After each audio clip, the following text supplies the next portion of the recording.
I was born in Selma, Alabama, a small town.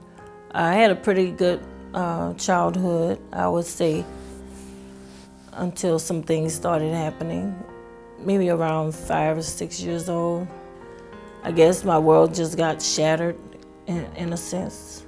My sister was molested by her uncle. And that same uncle had done some things to me also, had me perform oral sex on him. And my mom removed us from that situation. It kept happening to me with relatives, a cousin, female cousin, the great-granddad. And I think that's when I just got traumatized. Most victims of human trafficking actually were abused as children, either sexually or physically. Many of them were then recruited into prostitution during their teenage years. As I grew up into being a teenager, we were doing teenage things like smoking weed and drinking and pretty much just going on through life, just escaping, really. I was 15, 16 years old when I had my first child. When I was about 25 or 26 years old, I had 4 children by now. I got tired of waiting on welfare. It just wasn't enough. I started selling the drugs, which I couldn't sell, so I gave up on selling them and I started using them.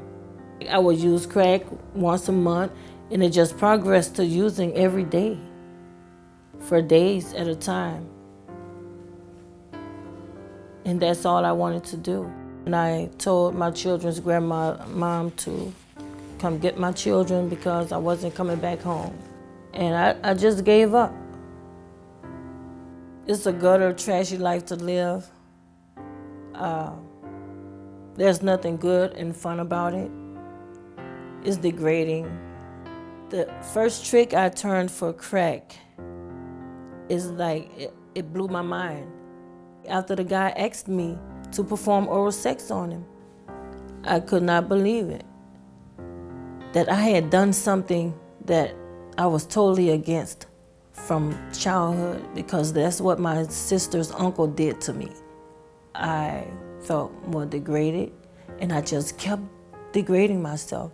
I kept using more, and the more I used, the more I tricked. Women in our society are seen as commodities, and especially the women that are victims of human trafficking. I would turn tricks all night, all day, until I got tired.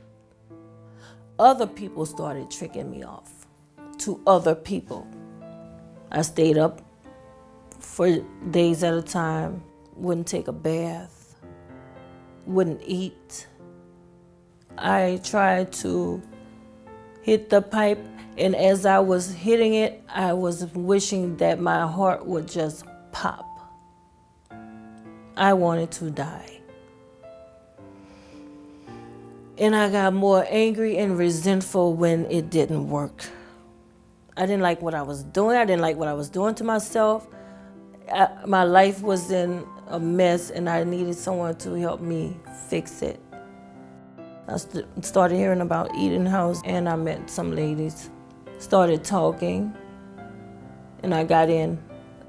And when I got into Eden House, my life really started changing. It's like a fog was being lifted. Eden House is a relatively young and new profit. We are the only home in Louisiana, as well as the greater New Orleans area, that serves adult victims of human trafficking and commercial sexual exploitation. We very much believe that living in community is part of the healing process. It involves mental and physical health care. It involves dental care. It involves therapy. It involves taking care of their medical needs. What they offered me, that what really has a meaning, was love and compassion for me. And being here, it gave me an opportunity to really reveal who I really was at what was really going on the inside of me and start working on that, from the core. That's what I got from Eden House. One of the success stories of Eden House is our first graduate, Christina Young. She really exemplifies, I think, all that Eden House strives to do. I think one of the strengths of Christina is that she comes back regularly and really serves as a role model to the current residents here. She's a crowning achievement of what we have been working for here at Eden House. We're completely independently and locally funded, and we are kept alive by the donations as well as the volunteer services that members of our community are providing on a daily basis. I'm not using. That's great.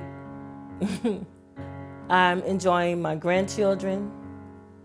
I'm really enjoying my daughters because they all are adults now, and we're really getting to know each other now. I'm going to be responsible again. I'm going to be paying my own bills again. Nobody's going to have to take care of me. I'm going to have my own place again. I didn't think I would live to see 40, let alone 44 years old. A long time ago, I thought I was going to die. Just got to keep hope alive because there's a purpose for all of us to be here.